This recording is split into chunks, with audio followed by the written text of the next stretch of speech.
Bueno, hola, buenos días, buenas tardes, buenas noches, depende de cuándo nos estén escuchando.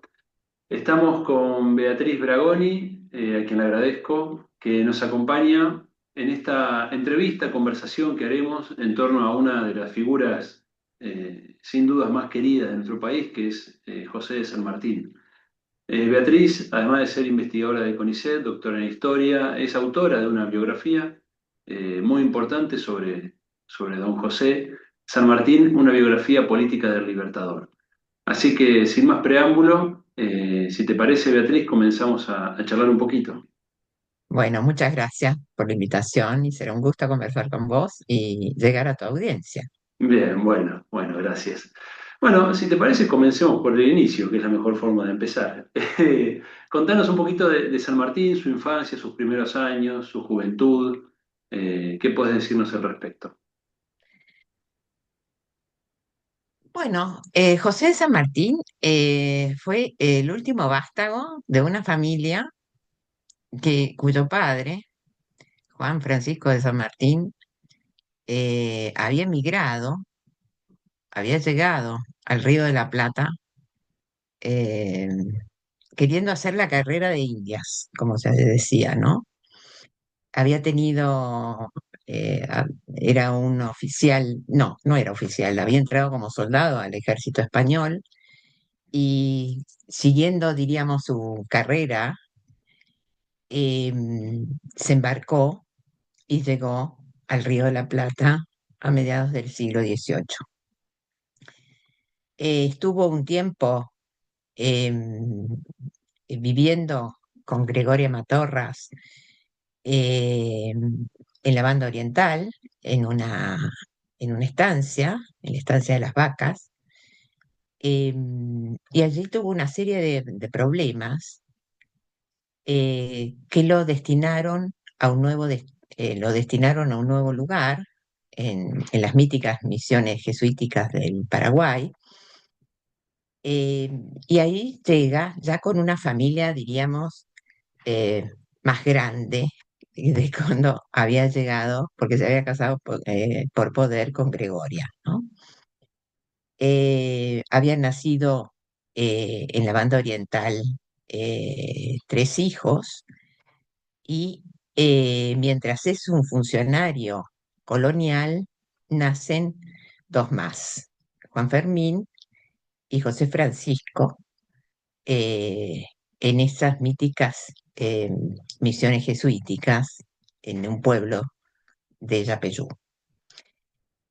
Em, con el tiempo, eh, la familia San Martín decide volver a la península porque las expectativas del padre no se habían cumplido lo suficiente, ¿no? Ya habíamos dicho que había tenido un problema administrativo vinculado al contrabando.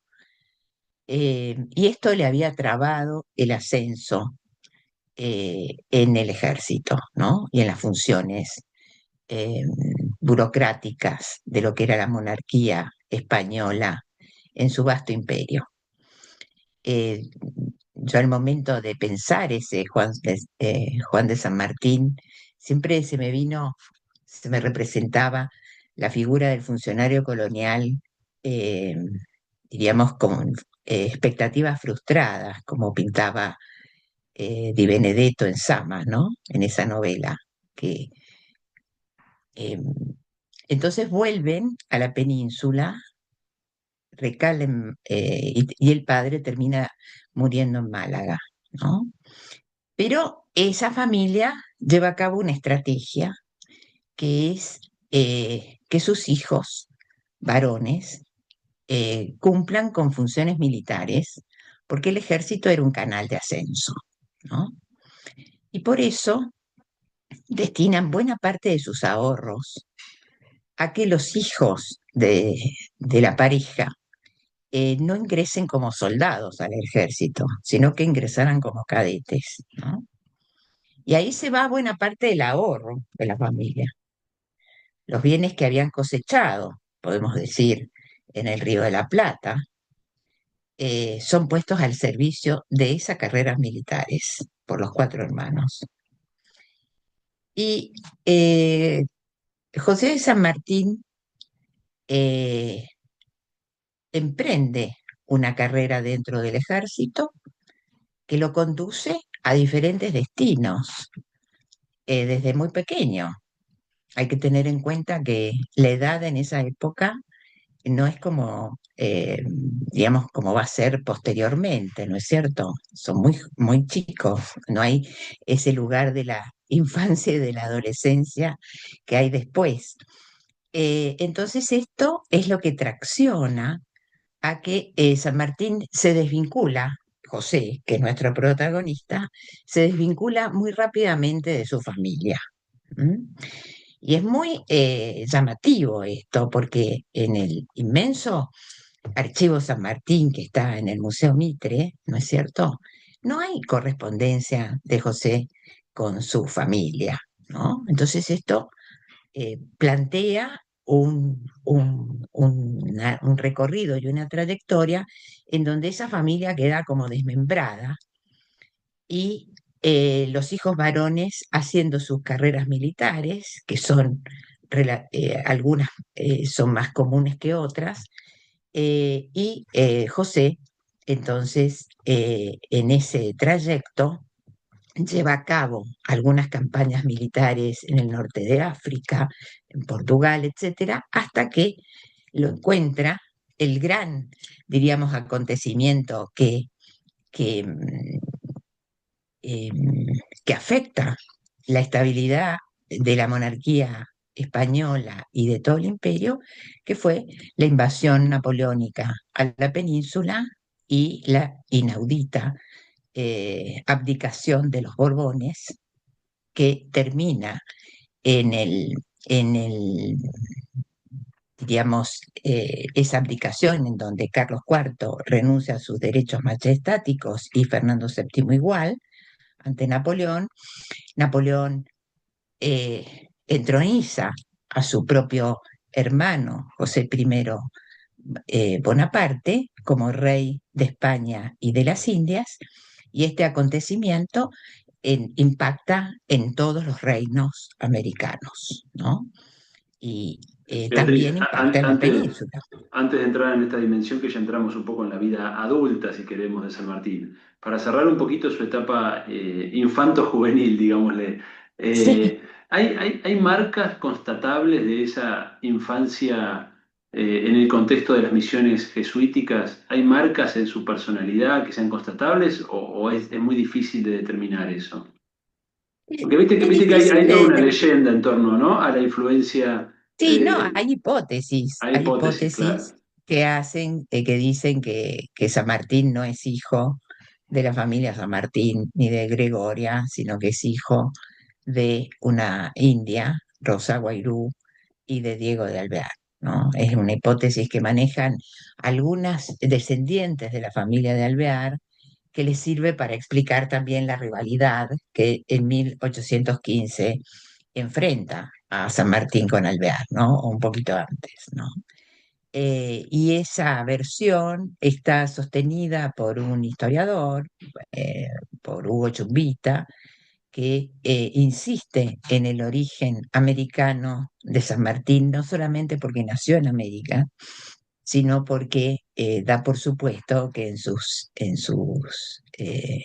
su sangre corría sangre americana, diríamos, ¿no? Entonces, a partir de esa, diríamos, esa característica, Hugo Chumbita, como muchos otros, sostienen que la opción por América de San Martín es porque tenía sangre indígena, una cuestión que es bastante, eh, digamos que posiblemente se puede asociar una versión biologista, biológica de un tema político, cuando en realidad lo que importa desde mi punto de vista es la decisión política que toma San Martín, más allá de la sangre que corra por sus venas, ¿no? Bien, y a qué edad él se aleja o la familia se aleja de Yapeyú y va a la península? Bueno, él tenía 3 años, Ah, claro, ¿no? muy pequeño. Es muy pequeño y aparte que hay que pensar también que las familias del antiguo régimen no son las familias, diríamos, eh, que la sociedad moderna va a producir, ¿no? Son familias que tienen, digamos, no es que, digamos, la filiación, los sentimientos y todo eso no aflore, pero la forma de vivir en familia es muy diferente en el siglo XVIII que lo que es en la actualidad, ¿no? Bien, y otra pregunta te hago, ¿y a qué edad ingresa él al servicio de las armas? Y él ingresa a los 12 años Doce. ya está enrolado, ¿no? Ahí también hay una discusión que si asistió al Colegio Nobles de Madrid, algo que nadie pudo verificar que hubiera estado inscrito ahí, ¿no? Eso ya lo despejó. eh, es más, él nunca hizo referencia a ese paso por un establecimiento educativo, ¿no?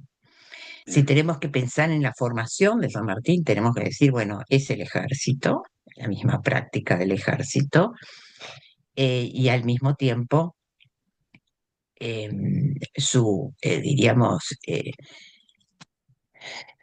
su convencimiento, o al mejor que convencimientos, diríamos, es su confianza en la formación ilustrada y en las lecturas como instancia capital de su, diríamos, cosmovisión del poder y de la política en el periodo que le tocó ser un hombre público, ¿no? bien. O sea, parte de esas ideas también eran las que circulaban en la Europa, por supuesto, de aquellos años, ¿no? La influencia de la Sí, por Revolución supuesto, pero Francesa. él, aparte de que las ideas que circulan, diríamos, y que es una atmósfera política determinada que está marcada por la Revolución Francesa, para él la Revolución Francesa marca un antes y un después, y él entiende la política desde ese lugar, ¿no? Y sobre todo de todo el ciclo de la Revolución Francesa, no solamente del momento, diríamos, mm, eh, del momento del terror, Sí, sí, sino, jacobino.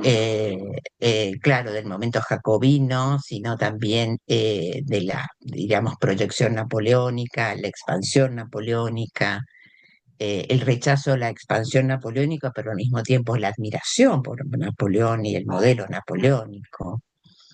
Entonces, la Revolución Francesa en él cumple un papel importante y seguramente esa preocupación por digamos, por los efectos no deseados de la revolución, que es el desborde popular, a él lo termina convenciendo que a la revolución, que al proceso revolucionario en América hay que conducirlo, ¿no? Hay que conducirlo porque su preocupación es frenar la anarquía. Y eso es lo que lo conduce a rechazar la fórmula federal de gobierno. No es tan solo, no es declarativo tan solo sus concepciones políticas, sino que se traducen en cartas, en proclamas, ¿no es cierto? Cuando él se despide, eh, eh, que está a poco de embarcarse, ¿no es cierto?, para iniciar la campaña al Perú, les escribe una carta a los rioplatenses y les observa que digamos que han seguido el camino del delirio de la federación. Bien, Él pero no, entiende la no nos federación. adelantemos, bien, bien, ya llegaremos ahí. Vamos, volvamos entonces a las abdicaciones y la participación de San Bueno, entonces Martín. las abdicaciones lo sumergen en un mundo que es distinto. Él está, diríamos, enrolado en un ejército que está perdiendo la guerra. ¿Mm? Portugal, que termina en Andalucía y que el retroceso es enorme, a pesar de que tuvo el triunfo de Bailén, ¿no es cierto? Ahí recibe una condecoración, pero después de Bailén son todas derrotas del ejército español, por la sencilla razón que es un ejército no coordinado, no unificado, ¿no? Eso también va a incidir en el comportamiento de San Martín como militar para hacer la guerra contra los españoles. Él es partidario de conducciones centralizadas en lo político y en lo militar. Y en esa fuerza militar que él integraba, es ineficaz para detener el avance napoleónico.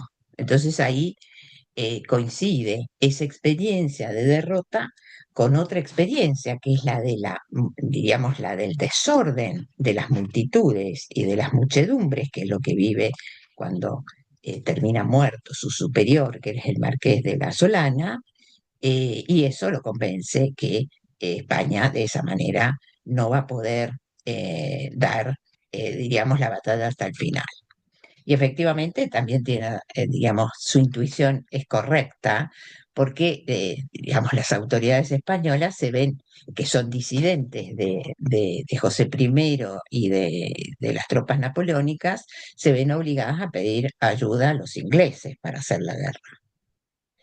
Y entonces, en ese interín, San Martín empieza a conectarse, a contactarse con oficiales ingleses y al mismo tiempo se contacta con americanos que están conspirando contra esa situación española en el marco de las logias, ¿no? De la logia de los caballeros racionales.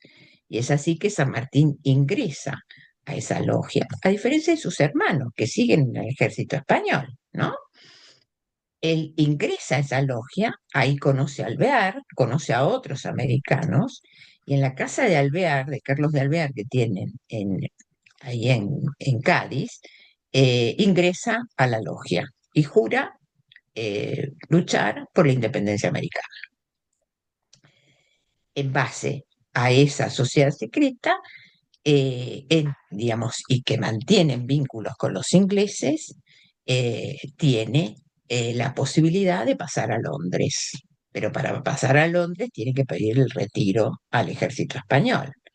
Entonces pide el retiro, se lo otorgan, él argumenta que tiene intereses familiares y personales para viajar a América, que los tiene en Lima, ahí aparece, digamos, se hace muy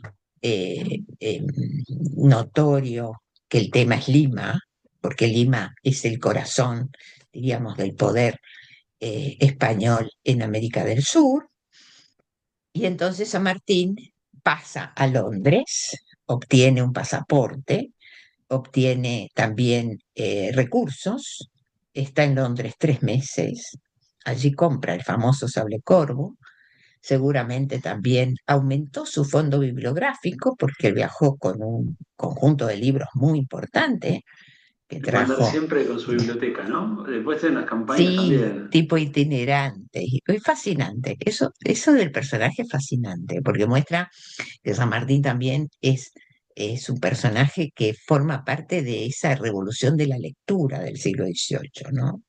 Es un oficial intermedio, digamos, sin grandes galones del ejército español, pero un tipo muy preocupado por estar informado, un tipo muy preocupado por la formación humanística en derecho, en cuestiones que sirven al accionar militar, pero también en la literatura de viaje, por ejemplo. Su gran preocupación por la historia de la Revolución Francesa, que ya se estaba escribiendo, en una literatura que, digamos, en los exponentes de la Ilustración, tenía varios ejemplares de la Enciclopedia Francesa, diccionarios, tenía el diccionario de Rousseau, por ejemplo, el diccionario de la música, ¿no? Que es fascinante. Y también tiene ejemplares del Mercurio cuyano, el Mercurio peruano, perdón. Y eso es súper interesante porque evidentemente que desde España, Perú era lo que había que observar, ¿no? No La gran tanto. ciudad Y de en esa América del Sur. cabeza de San Martín, ya Perú no está todavía, para Bien, y responder tu pregunta. en tu interpretación, entonces él ya tiene una mirada independentista cuando sale de Europa, o esa mirada va madurando en su experiencia Sí. americana, porque está la No, interpretación ellos de que. juran por la independencia de América, ¿Y él, juran en por qué toma Cádiz esa y posición? juran en Londres. ¿En función de qué toma esa posición? Siendo él un soldado de Toma, carrera del ejército toma la español. posición toma la posición porque España, digamos, en el mundo español, la carrera para los americanos se cortó. ¿Y por qué se cortó la carrera de los americanos? Porque para los liberales españoles, como para los reaccionarios españoles, los americanos eran un problema. no los veían en pie de igualdad. Y los americanos se daban cuenta y empezaron a ser acosados, se les revisaba sus, eh, su equipaje, etcétera, etcétera, porque ya la disidencia americana había surgido. Hay que pensar que en 1809 ya las juntas altoperuanas se habían declarado independientes del Consejo de Regencia. Entonces, cuando San Martín ya pide el retiro en 1811, eh, la guerra en América ya está desatada, porque hay que pensar que Venezuela ya se declaró independiente, aunque después reprimida, y las juntas altoperuanas de 1809 también habían sido reprimidas. La guerra ya se desató. Bien. No, porque está la interpretación de que él adopta una posición antiabsolutista en relación con las ideas liberales, ¿no? De la época, y luego en el proceso americano se inclina por la posición independentista cuando, bueno, vuelve el absolutismo de Fernando, ¿no? A la corona en España. Eh, Como es una interpretación que discute con esta, ¿no? Sí, pero bueno, no sé, ¿quiénes discuten esa No, no sé, interpretación no de soy que historiador, pero te digo de lecturas que tengo muy fragmentadas del periodo, ¿bien? Bien, entonces él, en el marco de estas logias, la logia de los caballeros racionales es la que crea Francisco de Miranda. no, lo que pasa es que la discusión en ese momento no es absolutismo o no absolutismo. Ahí está ya el tema de la independencia para América, ¿no? Hay que pensar que, bueno, que América no se estaba moviendo como una isla. No, eh, claro. y aparte que habían habido, digamos, circulaban ideas y proyectos que fueron frustrados, ¿no es cierto? Porque había un faro que mostraba el pasaje de Colonia a la independencia, y ese faro era Estados Unidos, ¿no? Bien, y entonces ahí ya tenemos el viaje, el famoso viaje con Alvear, ¿no? A Buenos Aires. Sí, ¿Cómo es esa Alvear Zapiola. llegada? ¿Cómo es esa llegada de San Martín a Buenos Aires? Con ese escenario tan convulso, ¿no? De la Buenos Aires de entonces. Bueno, San Martín llega de la mano de un personaje que tenía muchísimas, digamos, contactos en Buenos Aires, porque había salido de ahí, ¿no? Que es Alvear, y a un gobierno que está necesitando oficiales y militares profesionales, porque, como bien dije, la guerra ya se había disparado contra Montevideo, porque Montevideo era realista, estaba diríamos, asediando el gobierno que tenía sede en Buenos Aires porque eran juzgados como insurrectos, y también la guerra en el Río de la Plata se había desatado en el norte, y Paraguay también, ¿no es cierto? Donde había ido Belgrano, y a Belgrano no le había ido bien, sino que Paraguay había terminado tomando distancia de Buenos Aires como centro político y tomando distancia de la metrópoli imperial también, ¿no? Entonces está en un momento de, diríamos, de zozobra también en el ejército del norte, porque después del primer año hasta la batalla de Suipacha, que había sido exitoso, los realistas habían logrado llegar, ¿no es cierto?, a lo que después fueron las provincias del norte argentino. Entonces ahí el Alto Perú es una ebullición permanente, y están al asedio, ¿no es cierto?, de ciudades próximas a seguir el camino real y querer sofocar el núcleo revolucionario en el Río de la Plata, ¿no? Entonces, esa necesidad de militares que supieran el arte de la guerra, ¿no? Hizo que San Martín fuera un candidato, diríamos, que reunía características muy importantes para conducir regimientos, ¿no? Y sobre todo la caballería. En ese momento, las autoridades rioplatenses desconfían de él porque no saben si es un espía, no saben a ciencia cierta, no tienen digamos, tiene su foja de servicio, pero bueno, tiene que convencer que está a favor de la revolución y que no puede jugar en contra, ¿no? Entonces ese juego de confianza, San Martín lo consigue por su la red de relaciones con estos militares con los que llega a Buenos Aires, en la Canning, y también eh, a través de una sociabilidad urbana con la élite de Buenos Aires, que es donde conoce justamente eh, a Remedios Escalada y Quintana, ¿no? Es una joven doncella, podemos decir, de una de las familias más conspicuas de Buenos Aires, eh, eh, y termina casándose con ella eh, a despecho de su suegra, porque su suegra no le caía muy bien el candidato porque le llevaba muchos años. Se terminan casando y hasta ese momento la confianza con Alvear era muy alta, porque quienes apadrinan la ceremonia es justamente Carlos de Alvear y su esposa Carmen de Quintanilla, ¿no? Que era una andaluza, ¿no? La cuestión es que en ese juego, diríamos, de sociabilidad y de ejercicio militar, consigue obtener confianza del gobierno triunviral, y sobre todo a partir de un episodio de la eficiencia en la organización del regimiento de granaderos a caballo, en donde pone a prueba sus saberes cosechados en la guerra peninsular, ¿no es cierto?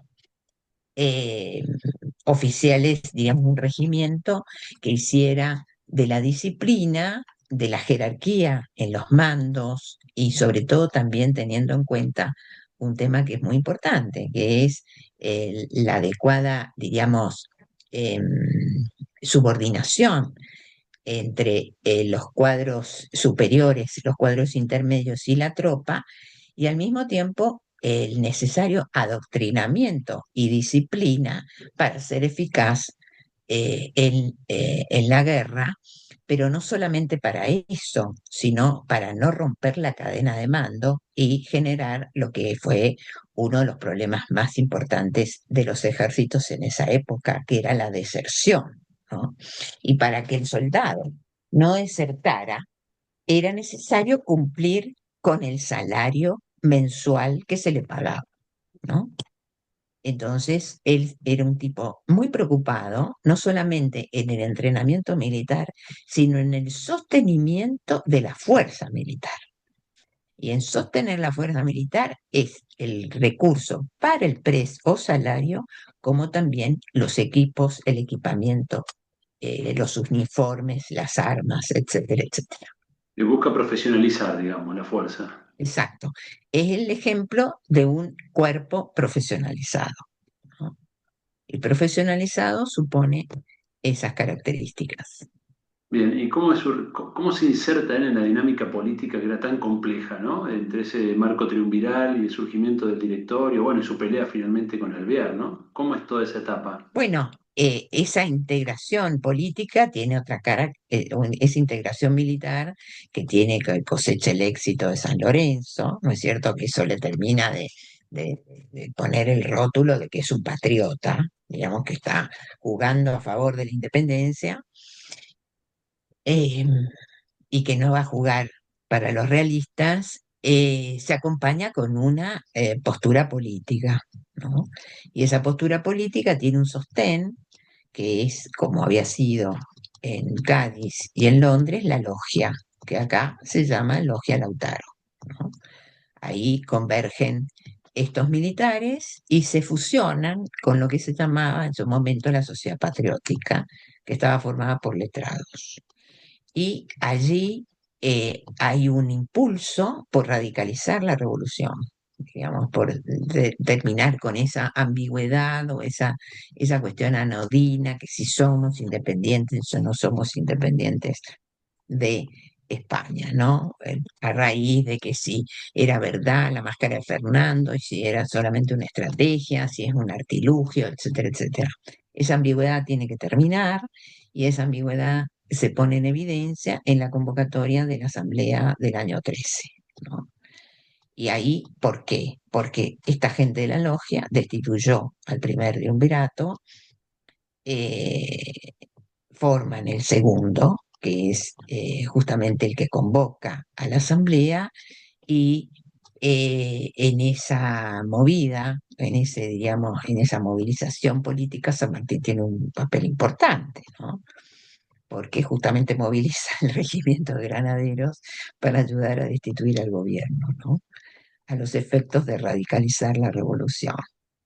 Y ese momento de la Asamblea del año 13 es muy importante, tiene expectativa, pero no cumple con el objetivo que se había propuesto, que es el de declarar la independencia y dictar una constitución, aunque tiene una legislación importante en materia de, diríamos, de libertades, ¿no? Para los libertad de vientres, fin del tributo, etcétera, etcétera, fin de los mayorazgos, etcétera, ¿no?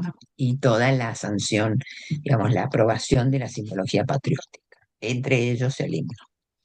Pero ese momento, diríamos, de gran expectativa, se empieza a tener inconvenientes, porque esa expectativa se reduce a raíz de que el mundo cambia las coordenadas. ¿Cuáles son ese cambio de coordenadas? Y bueno, Napoleón era un invasor en España, pero era el gran promotor de las libertades y de las independencias de los pueblos en donde él se presentaba como protector de esas libertades, pero frente a lo que habían sido, frente a las monarquías absolutas, Napoleón empieza a tener enormes problemas hasta que finalmente, ¿no es cierto?, el sistema napoleónico se derrumba y surge en su reemplazo un sistema que apoya, ¿no es cierto?, el régimen legitimista, atrás con las libertades, para decirlo en términos más prácticos, ¿no? Y en ese atrás con las libertades es atrás con las revoluciones. Por lo tanto, todo atisbo revolucionario es visto como jacobino y hay que combatirlo. Y en este reflujo, que es el de la contrarrevolución, tiene su impacto en América, porque justamente la restauración legitimista en Europa se traduce en la restauración de Fernando VII en el trono, que se había prometido que iba a ser concesivo antes, apenas llegó al trono, declaró, diríamos, su más enfático animadversión contra todo reclamo americano, ¿no? Entonces, ahí se inicia un proceso, diríamos, de fuertes, digamos, medidas enérgicas que terminan derrumbando varios bastiones patriotas en América del Sur, ¿no? Bogotá, Caracas, etcétera, ¿no? Incluso, no, sobre todo Santiago de Chile en 1814, Claro. que ahí cuando cae la Revolución Chilena es que justamente se abre, queda, diría Alperín Dongui, la única que queda en pie es la Revolución Rioplatense en esa inmensa geografía, ¿no? Entonces ahí es cuando justamente el corazón del poder, representado en Alvear, que ya se ha convertido en director supremo porque ha tenido el gran éxito de conquistar Montevideo, expulsó a los realistas de Montevideo. Alvear dice, no, paremos un poco la pelota y no declaremos la independencia. Entonces ahí San Martín dice, no, la independencia no se renuncia. No hay que renunciar a la independencia y hay que encontrar la manera de hacer la guerra, ¿no? Pero para hacer la guerra es necesario también hacer política.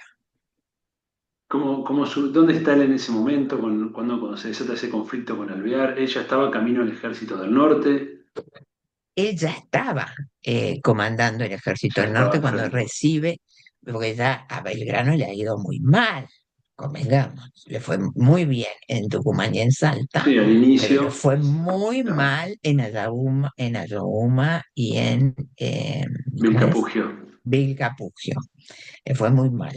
Entonces ahí, viste, en el gobierno de Buenos Aires están desesperados porque dicen, ¿qué vamos a hacer? Ahí, entonces, en ese momento se produce el reemplazo de Belgrano por San Martín en la jefatura de ese ejército. San Martín llega a Tucumán y ve que con ese ejército no puede hacer nada de lo que se había imaginado, porque era un ejército eh, el que él justamente no quería. Es un ejército absolutamente descentralizado que recuerda la experiencia magra que tuvo en la península y derrotado. Hablan de un esqueleto de un ejército, ¿no? Muchos jefes, decía Alperín, y después se ha comprobado, ¿no? Que tenía demasiados jefes y pocos soldados, ¿no? Y tenía problemas de financiamiento.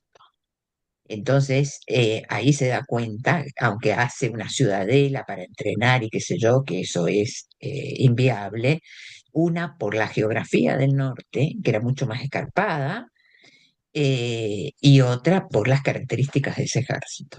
Entonces, desde Tucumán, eh, insisten en que lo designen gobernador intendente de Cuyo. Ahí Él está el insiste. momento de la genialidad de él, ¿no? En términos militares. Porque Buenos Aires había Claro, intentado varias sí, campañas no era el libertadoras, único ¿no? proyecto. Convengamos que no era el único proyecto el que él tenía. Había otra gente que también pensaba lo mismo, ¿eh? No es solamente el genio militar. Él tiene, digamos, muchas características que le posibilitan liderar ese plan. Pero no es que es el único que pensaba que eso era posible, ¿no? Bien, y ahí le delega, digamos, la retaguardia, digamos, a Güemes, ¿no? Y a las tropas de Güemes. Que Sí, paradójicamente, sí, él se lleva bien con Güemes. Él sí, toma una decisión que es salir de ahí, que por ese lado no se podía encarar, hacer una estrategia ofensiva, pero por otro motivo también, porque seguir por ahí y llegar a Lima tenía muchísimos problemas para poder llegar a Lima, ¿sí? Por la geografía y por las características de los alzamientos rurales en el Alto Perú. Entonces, que Güemes era uno de ellos.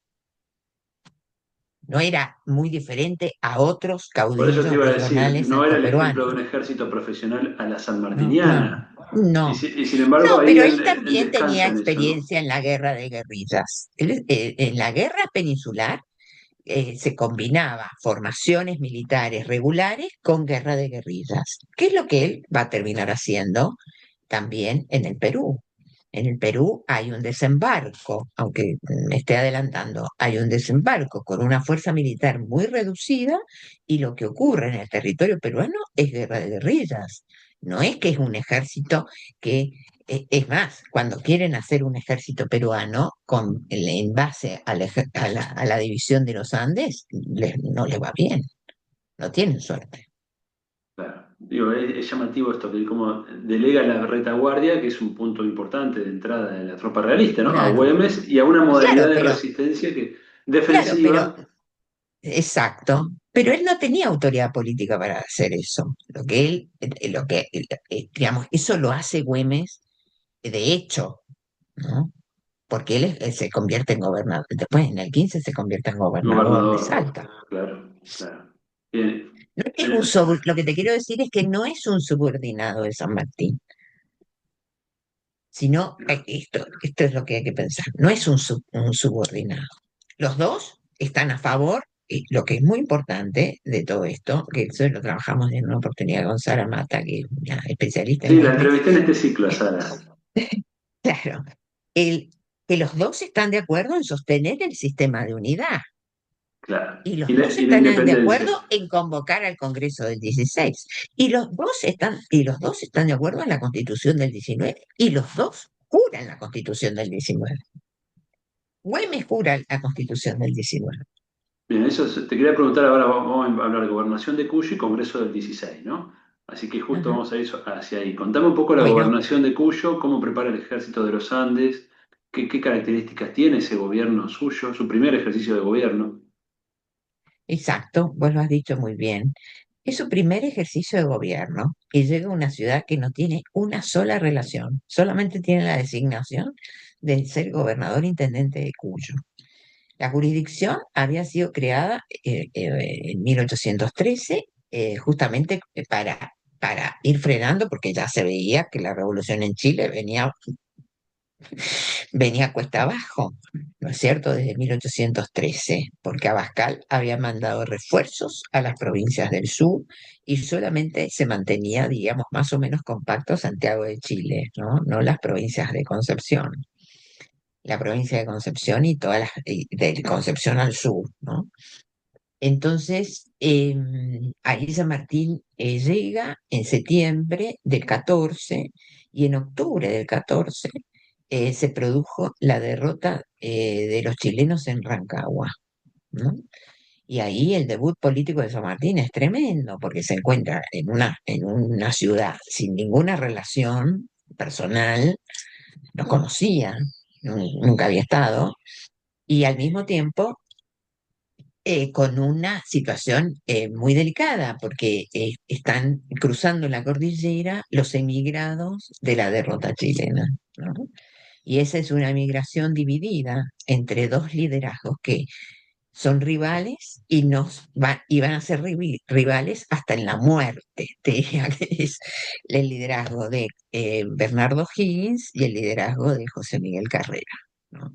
Entonces ahí San Martín se tiene que enfrentar a eso y una vez que domestica a los Carrera y los termina mandando a Buenos Aires con la anuencia de Posadas, que era el director supremo, eh, arranca el año 15 con un nuevo conflicto, porque justamente Alvear decide reemplazarlo en la gobernación por Perdriel y San Martín ahí usa su muñeca política para movilizar al pueblo, como se llamaba en su momento, y justamente rechazar al nuevo gobernador intendente.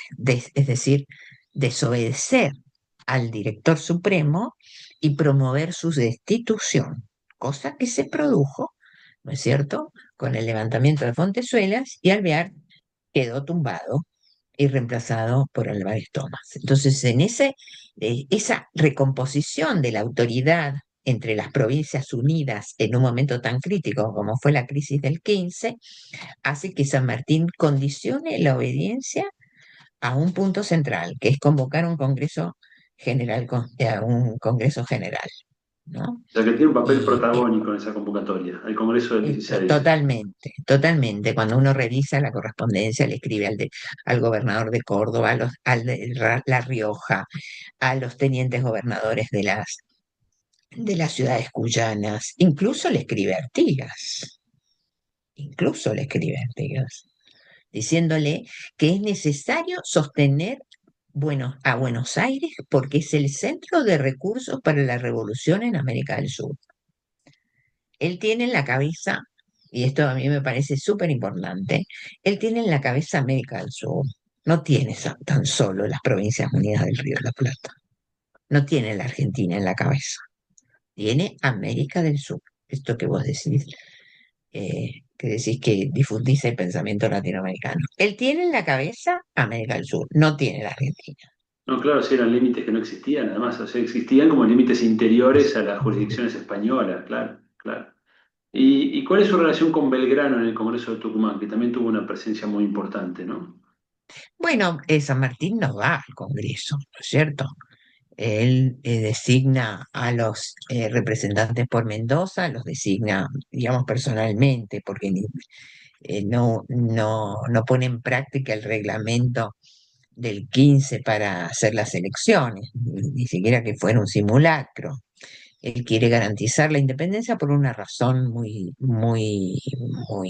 legítima, que es que necesita la independencia para hacer la guerra como una nación que tiene derecho frente a otra, ¿no? Porque si no se declarara la independencia, la guerra iba a seguir estando en términos de rebeldes de un rey, ¿no? O de un sistema. Sí, casi como una Y guerra civil, ¿no? claro, en cambio él está convencido en función del derecho de gentes, ¿no es cierto?, que quiere hacer la guerra una regla arreglada por el derecho internacional, ¿no? Bien, y él, entonces, ¿qué relación mantiene con Belgrano en el Congreso de Tucumán o sus diputados, ¿no? ¿Qué orden llevan a ese Congreso? Bueno, ahí con Belgrano coinciden en que la monarquía es el formato más apto, ¿no? En ese momento ellos consideran que es el sistema del día, ¿no es cierto? Porque Europa está monarquizada y él, tanto Belgrano como San Martín van a ser partidarios de la monarquía, Belgrano incaica, San Martín una monarquía constitucional que en algún punto incluye un príncipe europeo, ¿no? Y español. Claro, fue una posibilidad que se discutió, ¿no es cierto? Sí, Y se discutió y aparte se negociaron para eso, porque San Martín cuando es protector del Perú envía una misión diplomática a Europa para buscar un príncipe europeo. sí, sí, sí, sí. Bueno, y entonces ya volviendo al escenario Cuyo, preparación del cruce de los Andes, ¿cómo es eso? ¿Y qué Bueno, es desafíos el logísticos desafío, tiene? Claro, una vez que se convierte entonces tiene la legitimación de su poder y es, digamos, ratificado su liderazgo en Cuyo, en base al apoyo de los capitulares, de los jefes militares, de la Junta de Guerra que ya estaban en Mendoza, de los tenientes gobernadores de San Juan y de San Luis, que eran leales a su figura. eh, eh, Empieza a organizar el ejército y necesita recursos monetarios y apoyo político. Y con Pueyrredón, ¿no es cierto?, consigue ese apoyo en agosto del 16, finalmente le da el ok, le termina de mandar dinero, pero ha ido, diríamos, formateando ese esquema militar, la máquina militar que imaginaba, ¿no? eh, Lleva a cabo la leva, ¿no es cierto? El reclutamiento de los varones jóvenes, tanto para el sistema de milicias, mejor el sistema de milicias y después los cuerpos del ejército que va a cruzar la cordillera. Genera información importantísima, ¿no es cierto?, para conocer los pasos cordilleranos. Tiene un sistema de espías que le permiten testear la opinión en las provincias chilenas, a lo largo de la cordillera. Ahí hay un papel muy importante de algunos emigrados chilenos que lo conocían muy bien, ¿no es cierto? Entre ellos Manuel Rodríguez, que va a ser un espía importante y que después van a tener una serie de problemas y no se van a llevar bien, ¿no? Em, Hasta que finalmente, bueno, fogonea mucho la opinión, ¿no? Ahí el papel de los curas en los sermones es muy importante, el papel, diríamos, de la religión como una cuestión de consuelo y al mismo tiempo de sintonía en las devociones marianas, ¿no es cierto?, con la Virgen del Carmen. Era una devoción mariana muy común en ambos lados de la cordillera. Eh, y hay una gran inteligencia en él, y ¿no? después, En bueno, esta todo lo guerra que de es el información. aprovisionamiento, toda la parte, viste, de apertrechar el ejército, ¿no? Con armamento y demás. Y ahí el apoyo del gobierno de Buenos Aires es fundamental, ¿no? Muchas veces se dice que, que no les que el gobierno de Buenos Aires el gobierno de Buenos Aires pensando que son los porteños, dice, pensando que son en una visión bastante, diríamos, simplista, pensando que siempre los porteños se quedan con los recursos y que no reparten. En ese caso, digamos, el gobierno de las Provincias Unidas, esa sede central, fue uno de los principales soportes, digamos, y en vías de financiación del ejército. Y generó una deuda enorme también, porque en definitiva los que terminaban financiando eran los comerciantes, muchos comerciantes ingleses y nativos, ¿no? Porque había un punto que era central para San Martín, que era garantizar el sueldo de los soldados. No es tan solo armas, municiones y alimentos. sino es garantizar que se le pagara al soldado por semana como correspondía para evitar la deserción. Eso está muy documentado en Jerónimo Espejo. Jerónimo Espejo, que fue uno de los generales del ejército, un gran admirador de San Martín, que escribió un texto que se llama El Paso de los Andes. Entonces, él ahí describe cómo se pagaban los sueldos a los soldados, cuál era qué salario tenían por semana, que se lo pagaban por semana, y que quién se lo pagaba. Y se lo pagaba el sargento. ¿Por qué el sargento? Porque era más próximo a la tropa. Entonces el sargento iba a la contaduría, ¿no es cierto?, del ejército, recibía el dinero y le pagaba a los soldados. Entonces ahí se creaba un vínculo también, que era personal y político. Esto también era la forma en su momento de pagar ese servicio militar. Por eso se llama de prestación, que también eso da lugar a justamente precisar el carácter del contrato que celebraba el soldado con el gobierno, con el Estado. Y si el Estado o el gobierno no cumplía con su compromiso, el soldado tenía derecho a no cumplir con el suyo, ¿no? Entonces, eso realmente es un mecanismo muy interesante para ver el éxito y el éxito de la campaña.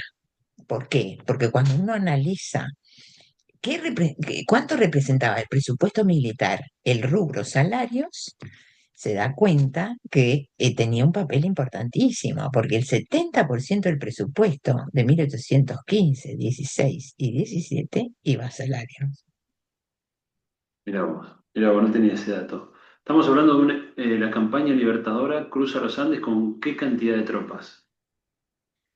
Ay, eh, son más de 6.000. Sí, 6.000, 7.000, ¿no es cierto? Algo así. Sí, sí, no tengo el número fijo, pero eso Bien, lo puedes chequear. Pero ahí hay que también diferenciar dos cosas. Uno es diríamos, el personal militar en sentido estricto, ¿no? Y el otro es el sistema de apoyo para que ese personal militar llegue a destino, ¿no? Ahí hay que tener en cuenta los arrieros, hay que tener en cuenta las milicias. Entonces hay que diferenciar los que son el personal militar en sentido estricto entre oficiales, jefes oficiales y soldados, de toda esa apoyatura que vendría siendo como la logística, ¿no es cierto?, que es la que permitió el avance y la marcha sobre la cordillera. claro. Bueno, cruzamos los Andes, nos encontramos con, Bueno, bueno, hay que cruzarla Sí. primero. Hay que cruzarla. Eso supuso un cálculo de filigrana, te diría, en materia de los insumos, porque quien haya cruzado la cordillera se dará cuenta que es bastante agreste el camino. No es que vos podés sacar del camino alimentos, vos tenés que saber dónde están las aguadas, tenés que saber dónde están los peligros, y aparte tenés que llevar alimentación, porque no la podés sacar de ahí, de esa piedra, de esa Claro. mole. Entonces, la dieta de los soldados estaba totalmente contemplada, cuánto de carne salada tenían que llevar, cuánto de bizcocho tenían que llevar, cuánto de tabaco tenían que llevar y cuánto de vino tenían que llevar, ¿no?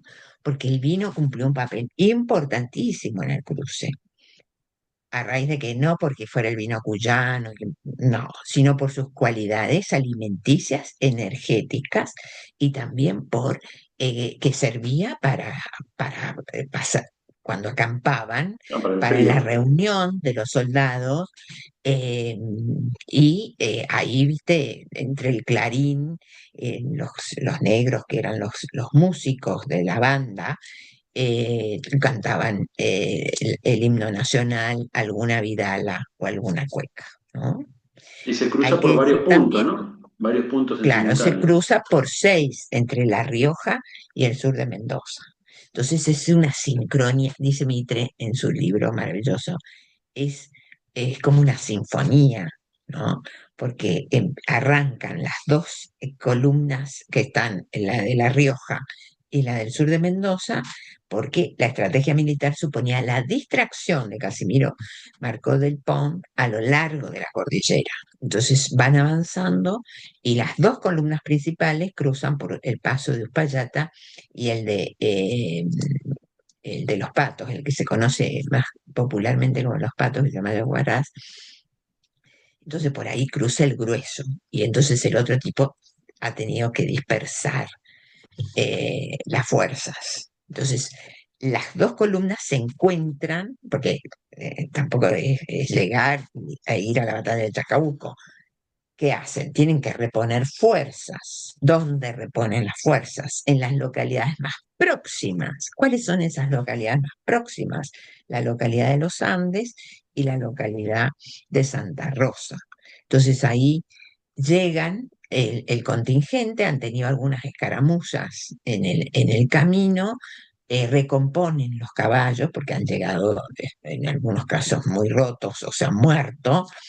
Entonces se preparan los días siguientes hasta que se anticipa la batalla. Se pensaba que iba a ser unos días después, se anticipa la batalla el 12 de febrero de 1817.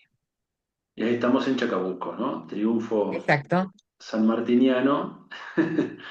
Y entramos en la etapa chilena. ¿Cómo podemos, porque se nos va el tiempo, ¿no? Podemos resumir la etapa chilena de esta campaña libertadora en sus principales batallas y bueno, y la preparación ya de la expedición al Perú. Bueno, San Martín ahí rechaza ser electo un funcionario de, en Santiago, es elegido Bernardo Higgins y ahí, viste, celebraron Chacabuco, pero sabían que había empezado otra historia. Y la historia era que había que conquistar el sur chileno, ¿no? Porque el sur chileno estaba en manos de los realistas, digamos, los realistas se replegaron al sur, se organizaron y entonces en un lapso de un año San Martín vuelve a Buenos Aires, le pide de vuelta apoyo económico a Pueyrredón, Pueyrredón se lo da porque el ejército de los Andes tiene un papel muy importante en la campaña del sur chileno y eso también genera muchos problemas, ¿viste? Porque son los porteños o los rioplatenses en Chile y eso genera muchas resistencias, ¿no? No, la hermandad americana no era tan así como se dice comúnmente, ¿no? Hay mucho chirrido ahí adentro. Entonces, digamos, esa situación de conflictividad se manifiesta también por otro tema, que los Carreras no los dejan pasar a Chile, O'Higgins no quiere saber nada con ellos, San Martín tampoco, Pueyrredón tampoco, y entonces se produce una, digamos, es la mancha de aceite en la trayectoria de los libertadores, porque los dos de los hermanos Carreras son fusilados en Mendoza en 1818, Claro. ¿no? Después de la batalla de Cancha Rayada, que eh, prepara el éxito patriota de Maipú, pero hubo, digamos, es muy conflictivo también ese proceso, ¿no? Y antes de eso, O'Higgins se vio, digamos, medio apurado a que declarara la independencia, porque la propaganda carrerina contra O'Higgins era porque había una influencia rioplatense desmedida en el gobierno de Chile. Entonces, por eso, en 1818, en febrero de 1818, declara la independencia de Chile, para decir, nosotros también somos independientes y no somos una provincia de Buenos Aires. Entonces, llegamos a Maipú. Maipú determina, diríamos, el fin del dominio realista en las provincias de Concepción, queda solamente en la isla de Chiloé. Y entonces ahí San Martín dice, bueno, ahora ya es el momento de avanzar sobre el Perú, y eso les representa un otro esfuerzo económico más y un esfuerzo político más, que tiene el apoyo de O'Higgins, y que en el caso del gobierno rioplatense, Pueyrredón le da un poco de apoyo, pero no le puede completar todo, porque Pueyrredón tiene otro frente de tormenta encima, que es el avance de Artigas, ¿no es cierto? Y de los federales del litoral, que los tiene ahí a las puertas de Buenos Aires. Entonces, y que en parte, ¿no es cierto?, precipita su renuncia. ¿no? Y es ahí donde San Martín se le presenta uno de los grandes dilemas de su vida. Uno es ese y el otro es cuando se tiene que ir de Lima. eh, el gran dilema de su vida va a ser si sigue vinculado al gobierno de Buenos Aires o al gobierno de las Provincias Unidas del Río de la Plata o no. Y ahí entonces toma la decisión maldita, según Vicente Fidel López, de renunciar, ¿no es cierto?, al gobierno de Buenos Aires y aceptar el grado del gobierno de Chile para liderar la campaña del Perú. Y eso genera un enorme malestar, no solamente para los viejos enemigos de San Martín, sino incluso a sus propios, de sus propios amigos políticos, como Tomás Guido, que le dice, esto le va a traer muchos problemas en el juicio de sus amigos en función de la patria, del bienestar de la patria, ¿no? Pero aún así, San Martín consigue reafirmar su liderazgo en Rancagua con sus oficiales. Algunos se vuelven, no están de acuerdo con esa decisión de San Martín, pero otros siguen, lo siguen acompañando, ¿no? Entonces, la escuadra que sale de Valparaíso el 20 de agosto de 1820 es una escuadra más chiquita que lo que había sido el pasaje de la cordillera, pero llegan a Paracas y ahí se inicia esa expedición. La expedición, digamos, es un estadio de la expedición marítima que va a combinar la negociación con las autoridades virreinales porque se ha producido en España un cambio político importante. El absolutismo ha perdido injerencia en beneficio de nuevamente la monarquía constitucional y la Constitución de Cádiz. Entonces se abre eh, tienen expectativas de que la España liberal va a saber negociar la independencia americana, y esto eh, también abre paso, eh, por lo menos entre agosto y septiembre de 1820 hasta julio de 1821, a una serie de negociaciones con los virreyes y al mismo tiempo a la proliferación de independencias en la costa peruana hasta Guayaquil. Y es en ese momento cuando San Martín ya no puede negociar más con los españoles la independencia, que se va a producir en 1822 el encuentro, ¿no es cierto?, de San Martín con Bolívar en Guayaquil, porque Bolívar viene cosechando éxitos militares muy notorios, y en su voluntad no solamente de darle independencia a los pueblos, sino de anexarlos a su liderazgo, ¿no? Esos territorios que quedan anexados a la Nueva Granada. Bien, pero Y esto, ahí ya adelantamos como 5 capítulos. Vamos a ir un poquito más lento, ¿verdad? Para cerrar sí, la no, etapa en pero Chile. Sí, ya sé. Ah, bueno, bueno, bueno. ¿Cuánto tiempo tenemos?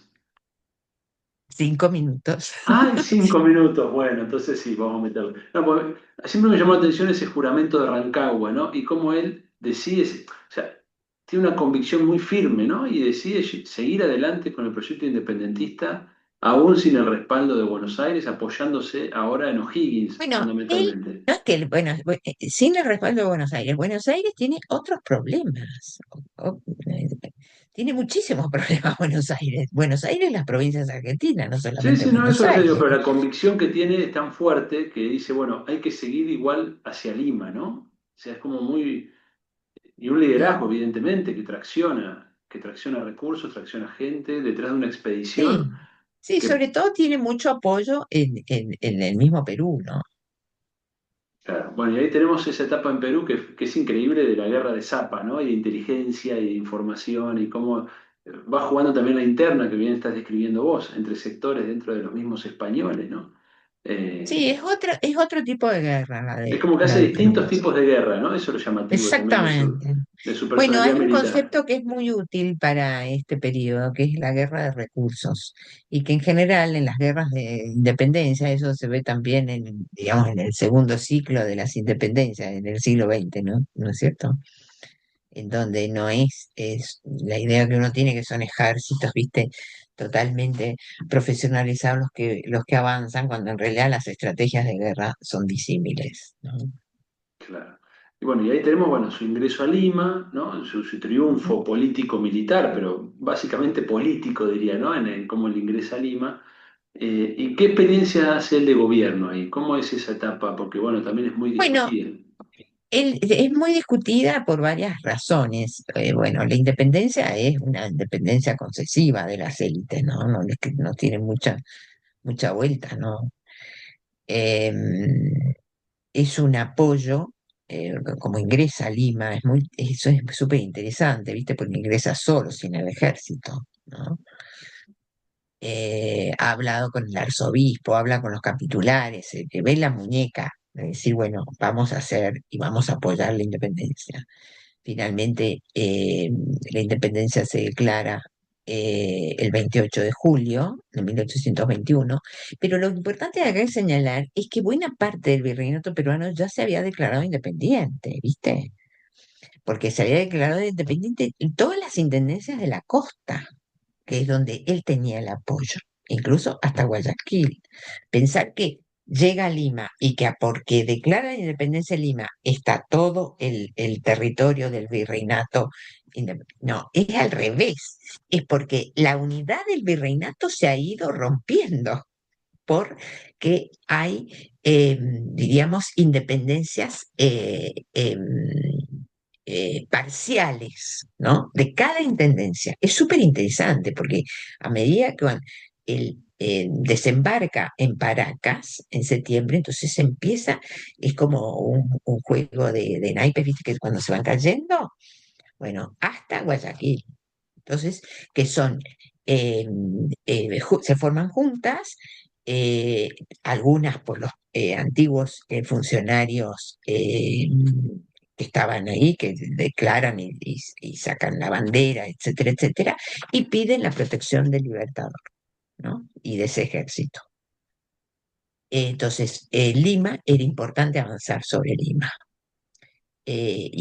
y de esa manera se consigue la independencia. Y en ese momento, digamos, cuando los realistas se dan cuenta que él está avanzando, digamos que los libertadores están avanzando, se repliegan a la sierra.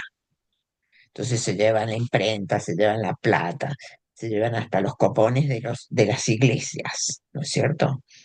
Y entonces se instalan en la sierra y desde allí hacen la resistencia a los independentistas. Toda la batalla Entonces, de a nivel Ayacucho. Claro. eso después, Sí, 1824, 1825, Ayacucho, 1824. Sí. 24. Estamos todavía en el 21, faltan 3 añitos. Entonces, es muy importante eso, es muy importante porque San Martín tampoco tiene fuerza para ir contra ellos en la sierra. No tiene, quieren formar un ejército y no pueden hacerlo tampoco. No tienen los recursos para hacerlo. Y aparte tiene un ministro muy controvertido.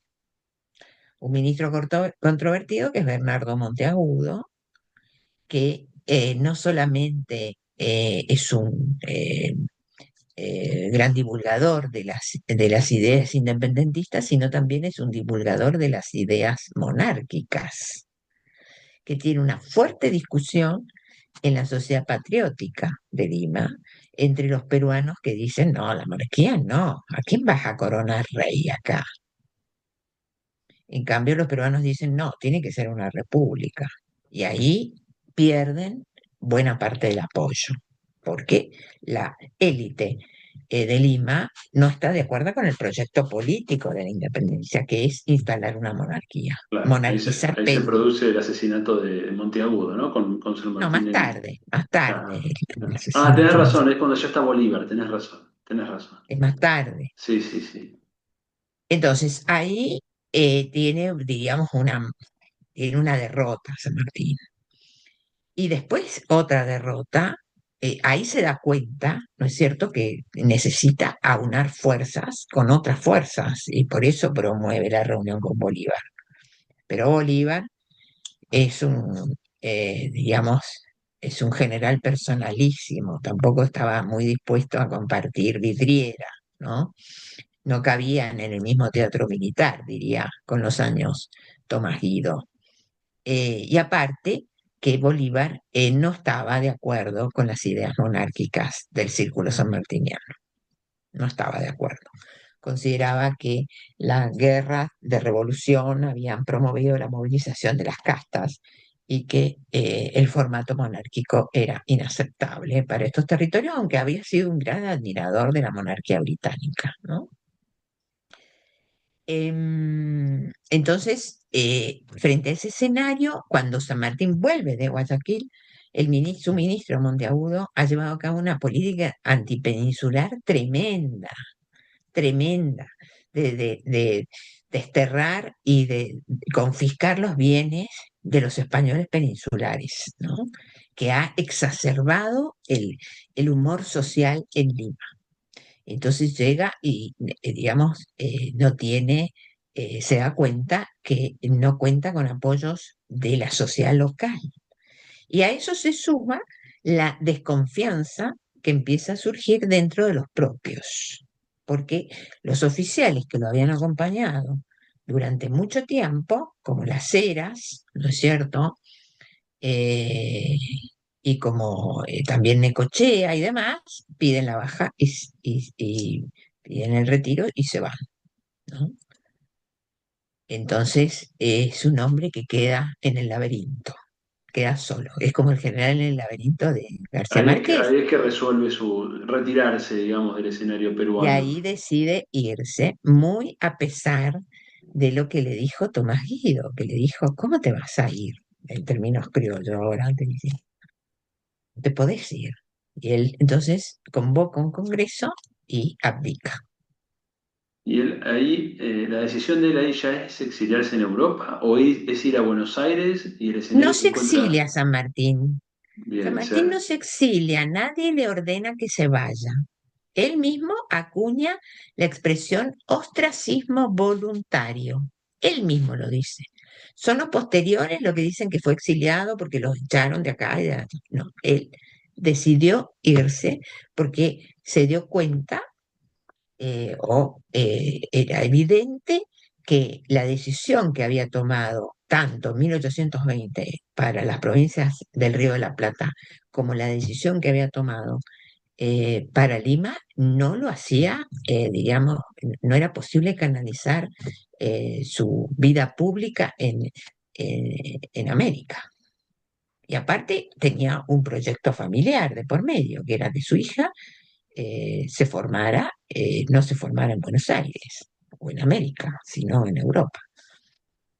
entonces bueno, él ahí se retira a Europa, pero Ujú. intenta volver, ¿no? En 1829 embarca hacia Buenos Bueno, él Aires. intenta volver en barca, pero sabe, y esto por correspondencia de Guido, que no hay un plafón para que él desembarque en Buenos Aires. Entonces sigue a Montevideo.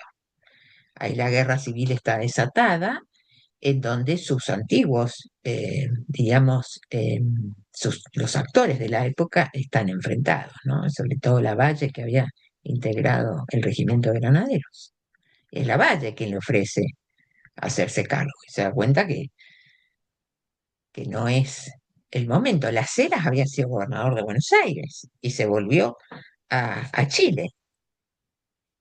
Claro, ve un Entonces poco ahí hay a sus un tema oficiales. de inadecuación. No, lo que voy acá es que es un tema de inadecuación de los hombres de la revolución al momento de la organización política. Esos líderes de la revolución, digamos, a excepción te diría de muy, muy, muy poquitos, no pudieron convertirse en políticos en la organización de los estados. La eficacia para hacer la guerra y para la independencia no se tradujo en un gobierno estable y unificado, independiente. Bien, entonces San Y eso le Martín pasa incluso a O'Higgins. retorna, no desembarca, vuelve a Europa, donde va a culminar su vida Y y no vuelve más. claro, no vuelve más. Y tiene ahí un último hecho que es su rechazo al bloqueo anglo-francés, ¿no? En los años de Rosas, que él se decide por Sí, heredarle su el apoyo a sable. Rosas, sí, sí. Yo diría que hay dos acontecimientos más. Uno es ese, que lo hace reconocer el liderazgo de Rosas, porque era un gobierno autocrático, como a él le parecía que tenían que ser los gobiernos latinoamericanos, porque tenía una idea, una cuestión, digamos, moral, un juicio moral sobre los pueblos americanos, que no estaban preparados para la República Liberal, ¿no? Eso es lo que el Estado escribía. El Estado social de los pueblos no es apto para las repúblicas modernas, ¿no? Entonces lo hace apoyar, porque aparte, si bien es un tipo que admira la monarquía francesa, porque hay que pensar que al tipo que está cuestionando el bloqueo, él está viviendo en esa monarquía, ¿no? En la monarquía francesa, no vive en un satélite, ¿no? Vive en París cuando esto se está produciendo. Y él le atribuye la responsabilidad, fíjate vos, no al rey, no a Luis Felipe, sino le atribuye la responsabilidad a los representantes en la Asamblea Nacional, es decir, como diciendo, a los diputados, no a la cabeza del Estado francés. Mirá vos. Es súper interesante. Pero el otro acontecimiento, que lo pinta de cuerpo entero, ya cuando es anciano, es cuando decide mudarse a Boulogne-sur-Mer. Él decide mudarse, como le escribe a Rosas, porque se da cuenta que la revolución del 48 es otra cosa. No era la revolución gloriosa de los años 30. Era una revolución popular y era que mostraba un conflicto de clases que era distinto a lo que habían sido las revoluciones hasta el momento. Entonces él decide mudarse. Se va de París con su familia, se instala en Boulogne-sur-Mer y allí muere. Él siempre mantiene ese temor, digamos, al desborde popular. Sería esa un poco Total, a los la- excesos. La palabra que usan es excesos populares. claro, tiene una mentalidad muy castrense también, ¿no? Me imagino el tipo de armas.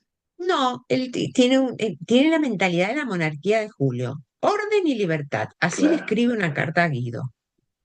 Orden y libertad. Libertades civiles, pero el orden de la sociedad y del Estado. Bien, para No, terminar entonces, ¿qué elementos recuperás para, bueno, para el legado actual de San Martín, ¿no? ¿Qué elementos vos destacarías para tener presente? qué difícil lo que me preguntas para ahora. Bueno,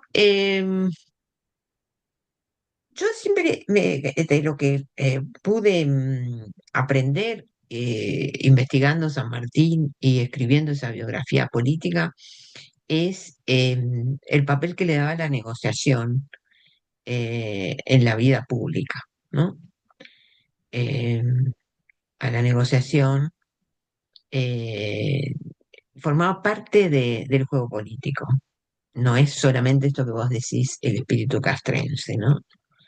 Sino que ahí hay un juego a la política en base a una cosmovisión del poder y la política en ese momento, que es, vuelvo a decir, la necesidad de controlar los excesos y un adecuado equilibrio, una noción, diríamos, de una, eh, de una revolución moderada, ¿no? Moderar Bien. la revolución. Y cómo instrumentaliza también esa cabeza política detrás de ese objetivo que en definitiva es lo que guía su acción durante 15 años en América, ¿no? Que es la independencia. Él nunca abandona esa bandera, es como No, su leitmotiv, ¿no? Que lo lleva no, adelante no, no, no, no. permanentemente. No, él no la negocia. Sí, él no la negocia y la piensa en relación con los poderes que consideraba en ese momento los faros del mundo, ¿no?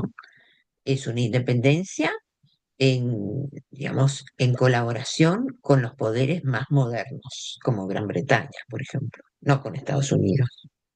Él admiraba la monarquía británica y aparte eh, consideraba que era el justo medio, ¿no? Claro, Entonces, por eso tiene mucha correspondencia con oficiales ingleses. ¿Mm? Busca la protección británica.